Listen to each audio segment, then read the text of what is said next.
नमस्कार दोस्तों, कैसे हो आप सभी। आप देख रहे हैं टुडे ऑडिशन और आज मैं आपको इंडियन आइडल के बारे में कुछ चीज़ें बताने जा रहा हूँ। बेसिकली मैंने एक वीडियो में ऑलरेडी बता दिया था कि पवनदीप की सिस्टर ज्योतिदीप के चांसेस हैं इस बार इंडियन आइडल में आने के, और ये 80 to 90% है।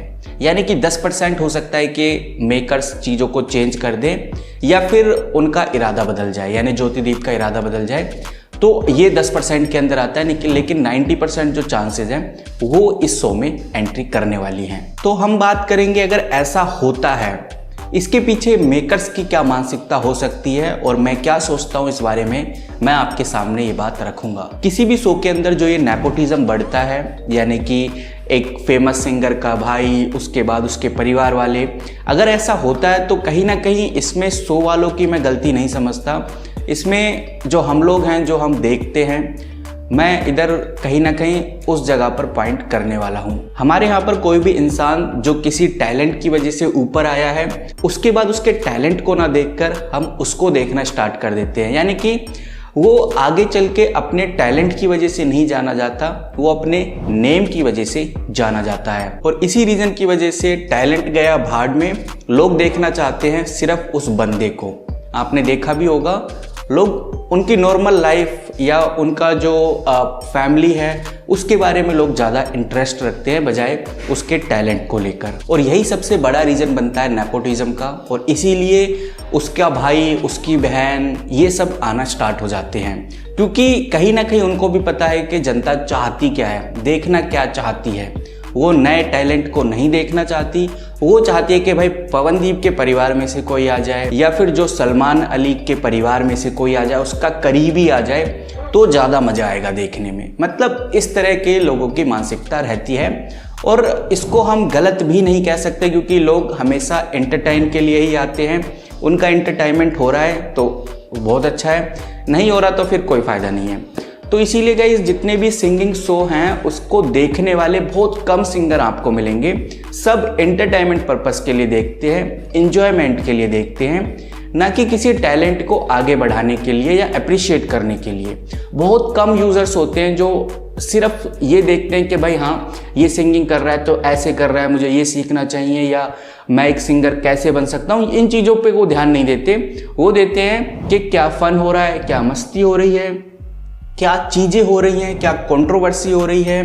तो इस तरह की चीज़ें ज़्यादा देखी जाती हैं टेलीविज़न के ऊपर, और फिर ये शो वाले भी उसी तरह से अपने शो को मॉडरेट करते रहते हैं। लेकिन ये बात छोटे पर्दे पर ही नहीं, बड़े पर्दे पर भी लागू होती है। बॉलीवुड हो या फिर टॉलीवुड हो, कहीं ना कहीं ये चीज़ उधर भी हमें देखने को मिलती है। कोई भी एक्टर, सिंगर, डांसर एक बार बहुत अच्छा परफॉर्म कर देता है, माइंड ब्लोइंग परफॉर्म कर देता है, तो जो ऑडियंस है, जो जनता है, उसको ये लगता है कि भाई अब वो जैसा भी परफॉर्मेंस करेगा, जिस भी तरह से करेगा, वो माइंड ब्लोइंग ही होगा। और कहीं ना कहीं जब टीआरपी बढ़ती है उस थोड़े कम अच्छे परफॉर्मेंस पे और टीआरपी बराबर रहती है, फिर जो वो परफॉर्मर है वो कहीं ना कहीं अपनी जो क्वालिटी है डिक्रीज करता रहता है, क्योंकि उसकी फैन फॉलोइंग बढ़ जाती है। वो समझ जाता है कि अब मेरा टैलेंट नहीं चलने वाला, अब चलने वाला है मेरा नाम। और इसी चीज़ का बॉलीवुड ने भी बहुत ज़्यादा फायदा उठाया। 3 खान्स पूरी इंडस्ट्री को चलाते थे, लेकिन अभी का जो रिसेंट टाइम है ऐसा नहीं हो रहा है गाइस। और आपने देखा भी होगा, बड़ी बड़ी मूवीज़ फ्लॉप हो रही हैं, क्योंकि लोग समझ गए हैं कि हमें ज़रूरत है अच्छे कंटेंट की, अच्छी क्वालिटी की, अच्छी स्टोरी की, अच्छी परफॉर्मेंस की। लोग ये समझ रहे हैं और ये बात अब जाकर लोगों को समझ में आ रही है और लोग इस पे एक्शन भी ले रहे हैं। अभी तो ये बॉलीवुड में ही चल रहा है, लेकिन धीरे धीरे आकर ये छोटे पर्दे पर भी आने वाला है। यानी कि जो ये रियलिटी शो हैं, इधर भी लोग धीरे धीरे चीज़ों को समझने लगेंगे, क्या सही हो रहा है और क्या गलत हो रहा है। आपने देखा होगा कितनी कंट्रोवर्सी हो रही थी इंडियन आइडल को लेकर के, भाई ये ऑडिशंस करा लेते हैं लेकिन एंट्री तो लेते ही नहीं हैं। ऐसे सुपरस्टार सिंगर के अंदर भी ऑडिशंस हुए थे, लेकिन जो कंटेस्टेंट्स हमें देखने को मिले वो ऑलरेडी किसी शो में से आए हुए थे। तो लोग धीरे धीरे चीज़ों को समझ भी रहे हैं और ये आने वाले टाइम में नहीं चलने वाला।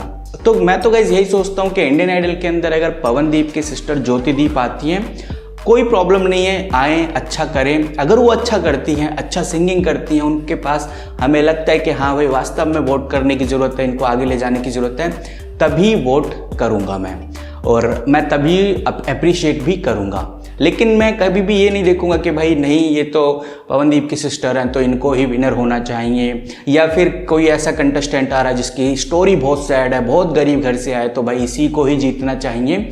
ये चीज़ें नहीं करने वाला। और वहीं ये बात भी मैं अच्छे से जानता हूँ कि आप लोग भी ऐसा अब नहीं करने वाले, क्योंकि आपको भी चीज़ें समझ में आ रही हैं और बहुत सारी ऑडियंस चीज़ों को बदल रही है।